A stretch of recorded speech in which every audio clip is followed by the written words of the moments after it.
अब लास्ट मैंने आपको रिवीजन करवाई थी, सेक्शन नंबर 68(1) की रिवीजन हो गई, 68(2) की रिवीजन हो गई। अब एक बार 68(3) से लेकर 68(11) तक जो भी आपके सब सेक्शंस हैं उसको एक बार फटाफट से रिकॉल करते हैं कि हमने क्या पढ़ा है। पहली बात करते हैं 68(3) की। अब 68(3) क्या कहना चाह रहा है कि जब आप मीटिंग करोगे एसआर पास करने के लिए, तो जो मीटिंग का नोटिस भेजोगे उसके साथ में कुछ चीजें आपको अकम्पेन करनी पड़ेंगी, साथ में अटैच करनी पड़ेंगी, साथ में देनी पड़ेगी। क्या क्या साथ में देना पड़ेगा? पहला पॉइंट उसने क्या बोला, रही आपको मटेरियल, जितने भी आपके मटेरियल फैक्ट हैं उसको साथ में आपको डिस्क्लोज करना है। अब मटेरियल फैक्ट कौन कौन से होंगे वो मैंने आपको बता दिया जी। सेकंड पॉइंट फिर ये निकल कहता है कि आपने बायबैक क्यों करना है, उसकी नीड क्या है, बायबैक क्यों करना चाहते हो।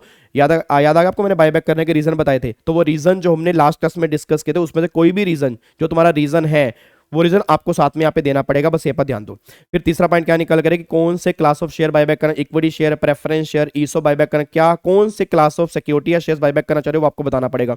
अगला फिर amount to be invested under buyback, ये भी आपको बताना पड़ेगा। फिर कितने टाइम में तुम बायबैक कंप्लीट करोगे ये बताना पड़ेगा। नॉर्मली वैसे buyback with in 1 year complete हो जाना चाहिए, तो वो टाइम लिमिट भी आपको डिफाइन करनी पड़ेगी। ये 5 चीजें आपको नोटिस के साथ में अकम्पेन करनी है, ये बात ध्यान दो। ये सारी बातें आपके सबसेक्शन नंबर 3 में निकल के आती है। फिर सब सेक्शन नंबर 4 ये बात कहना चाह रहा है कि कोई भी तुम बायबैक कर रहे हो विद इन 1 ईयर, जब से तुमने रेजोल्यूशन पास किया, चाहे वो एसआर पास किया चाहे वो तुमने बीआर पास किया, उसके विद इन 1 ईयर तुम्हारा बायबैक जो है कंप्लीट हो जाना चाहिए। पॉइंट नंबर 4 ये निकल के आता है। फिर पॉइंट नंबर 5 में क्या लिखा हुआ है कि तुम बायबैक कैसे करोगे, from the existing share holder on proportionate basis, जो मैंने कहा था रेगुलेशन कहती है नॉर्मली टेंडर ऑफर वाला। फिर अगला रहा open market, as per regulation open market 2 तरह का होता है, या तो होगा अपना बुक बिल्डिंग प्रोसेस हो गया, या वो क्या होगा आपका अगला कौन सा होगा स्टॉक एक्सचेंज के थ्रू हो गया, या फिर गवर्नमेंट कह रहे कि अपने एम्प्लॉई से तुम ईसो भी बायबैक कर सकते हो। ये तीसरा पॉइंट आपका निकल के आ रहा है।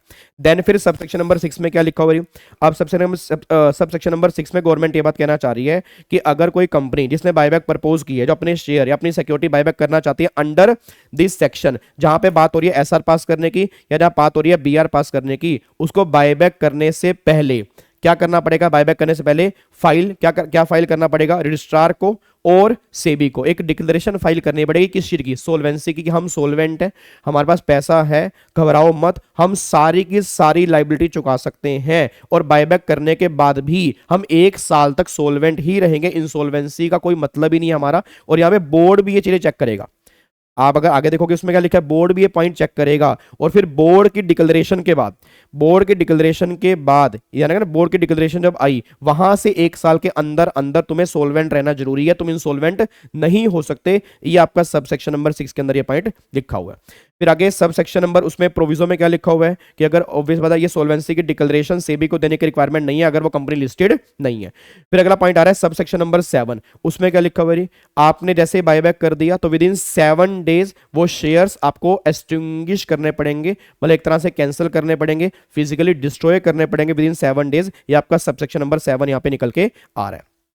फिर आपका आ रहा है सब सेक्शन नंबर 8, उसमें क्या लिखा है कि जब तुमने बायबैक किया उसके विद इन 6 मंथ तुम सेम काइंड ऑफ शेयर दोबारा से इशू नहीं कर सकते। मान लो आज मैंने बायबैक किया है, तो जब मेरा बायबैक कंप्लीट हुआ वहां से 6 महीने के अंदर सेम काइंड ऑफ शेयर मैं दोबारा से फ्रेश इशू नहीं कर सकता, बस ये पता दो। बट उसकी कुछ एक्सेप्शंस है। एक्सेप्शन में क्या है, बोनस तुम इशू कर सकते हो, या डिस्चार्ज ऑफ सब्सिडी, कोई तुम्हारा ऑब्लिगेशन है, ऑब्लिगेशन का मतलब for example conversion of warrant, आपको वारंट कन्वर्ट करना है, या अपना स्टॉक ईसो प्लान हो गया, या स्वेट इक्विटी हो गया, या कन्वर्जन ऑफ अपना प्रेफरेंस या conversion of debenture into equity share हो गया। मतलब गवर्नमेंट ये बात कह रही है कि ये वादे तुमने पहले किए थे, अब जो तुमने वादे पहले किए थे अगर वो इसके बीच में आ रहे हैं वो वादे तुम निभा सकते हो, कोई भी दिक्कत वाली बात यहां पे नहीं है।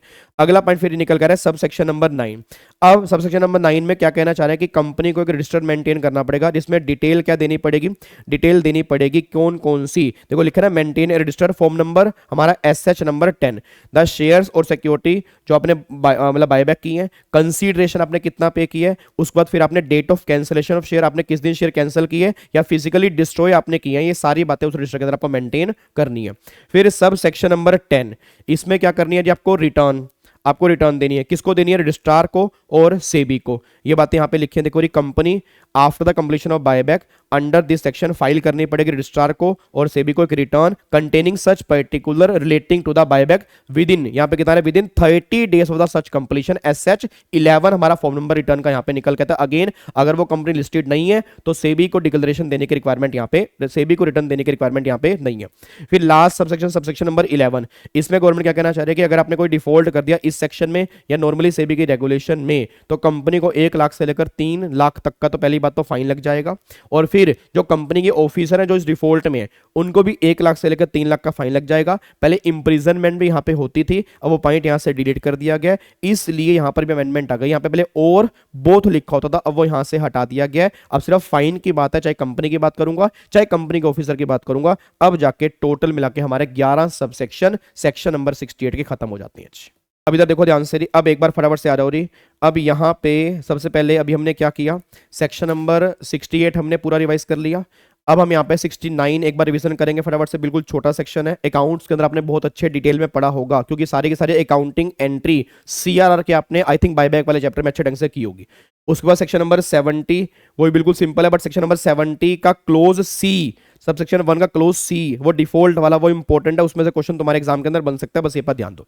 एक बार फटाफट से रिकॉल करते नहीं। अगर मैं 69 की बात करूंगा तो गवर्नमेंट ने क्या बोला कि अगर कोई कंपनी बायबैक कर रही है फ्री रिजर्व से या सिक्योरिटी प्रीमियम से, तो जो उसने शेयर बायबैक की है, जो भी स्पेसिफाइड सिक्योरिटी बायबैक की, उसके नॉमिनल वैल्यू के बराबर उसको पैसा ट्रांसफर करना पड़ेगा। किसमें ट्रांसफर करना पड़ेगा? CRR में। और फिर सबसेक्शन 2 ये बात कहता है कि उसको अप्लाई कर सकते हैं बोनस इशू के लिए। ये बात ध्यान दो, ये सारी बातें आपकी सबसेक्शन नंबर 2 में यहाँ पे लिखी हुई है, कोई दिक्कत वाली बात तो नहीं है, पक्का पक्का। फिर अगला पॉइंट यहाँ पे क्या निकल गया है सेक्शन नंबर 70 में। सेक्शन नंबर 70 में गवर्नमेंट ये बात करे कि आप यहाँ पर बायबैक नहीं कर सकते। अब आप बायबैक नहीं कर सकते, पहला पॉइंट देखो यहाँ पे क्या लिखा है, पहले ध्यान से पढ़ना। No company shall directly or indirectly purchase its own share or other specified security, पहला through any subsidiary company or its own subsidiary company। जो मैंने कहा कि लो में थोड़ी सी मुझे दिक्कत लग रही है, मेरी इंटरप्रिटेशन है, बाकी आप लो के महाज्ञानी हो, आपसे बड़ा पूरे विश्व के अंदर कोई लो का महाज्ञानी नहीं है, तो आप अपनी इंटरप्रिटेशन ले सकते हो। बट मेरे अकॉर्डिंग यहाँ पे एनी सब्सिडरी कंपनी का कोई तुक समझ नहीं आ रहा मुझे।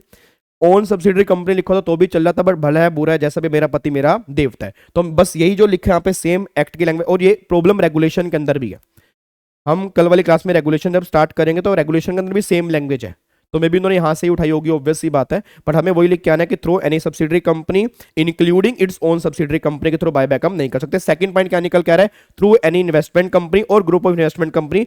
सबसे मेरा तीसरा पॉइंट, अगर आपने डिफॉल्ट कर दिया, कंपनी ने डिफॉल्ट कर दिया, किसमें? आपने रीपेमेंट करने में डिपॉजिट की या उसके इंटरेस्ट की, ठीक है जी। फिर अगला डिफॉल्ट कहना चाह रहे हैं रिडम्पशन ऑफ डिवेंचर, कि आपने पेमेंट नहीं की, या प्रेफरेंस शेयर को आपने डिविडेंड पे नहीं किया, अच्छी बात है। फिर repayment of any term loan या उसका इंटरेस्ट आपने रीपे नहीं किया, तो तुम यहां पे डिफॉल्ट कर रहे हो, तुम्हारी ऐसे की तैसे तुम यहां पे डिफॉल्ट, तुम्हारी ऐसे की तैसे तुम यहां पे डिफॉल्ट कर रहे हो और तुम बायबैक करोगे। हैं कालरा साहब क्या कह रहे हैं ये? आप समझ पा रहे हो कालरा साहब? मतलब कालरा साहब कह रहे मेरे 500 रुपए दिए नहीं हैं और महक को तुम 1000 रुपए देने की बात कर रहे हो, ये तो नहीं चलेगा, बिल्कुल सिंपल सी बात है। और सुनो, मेरे 500 रुपए जब तुम दे दोगे उसके बाद भी 3 साल तक चुप करके घर बैठा है ना, तुम महक को 1000 रुपए नहीं दे सकते। मतलब गवर्नमेंट ने कहा जब तुम डिफॉल्ट खत्म कर दोगे तो अगले 3 साल तक भी तुम बायबैक नहीं कर सकते। 3 साल के बाद बायबैक करने पर कोई भी प्रोहिबिशन नहीं है, वो हटा दी जाएगी, बस ये पर ध्यान दो। फिर उसका सब सेक्शन 2 क्या कहते हैं? कोई भी कंपनी बायबैक नहीं कर सकती अपने शेयर किस केस में? अगर उसने कंप्लाई नहीं किया। सेक्शन नंबर 92 हमारा एनुअल रिटर्न वाला है। 123 डिस्ट्रीब्यूशन ऑफ डिविडेंड वाला है। 127 में पनिशमेंट है डिस्ट्रीब्यूशन अगर डिविडेंड में आपने कोई डिफॉल्ट किया। 129 में फाइनेंशियल स्टेटमेंट की बात हो रही है। इनमें अगर आपने कोई भी कंप्लाई नहीं किया प्रोविजन तो आप बायबैक नहीं कर सकते। बट यहाँ पे कोई 3 साल का लॉक इन यहाँ पे नहीं है, यहाँ पे कोई 3 साल के लॉक इन की बात नहीं है, वो सिर्फ क्लोज नंबर C के लिए है, बस ये पर ध्यान देना जी। तो सो सिंपल सो इजी। तो अब जाके बायबैक के तीनों सब सेक्शन 68, 69, 70 हमारे एक बार अच्छे से एक्ट्स के थ्रू हो चुके हैं। अब हमें पढ़नी है 1 बाय 1 रेगुलेशन, और सारी की सारी मैं इंटरलिंक करवा दूंगा कि देखो याद करो इस सेक्शन में आपने ये बात पढ़ी थी जी।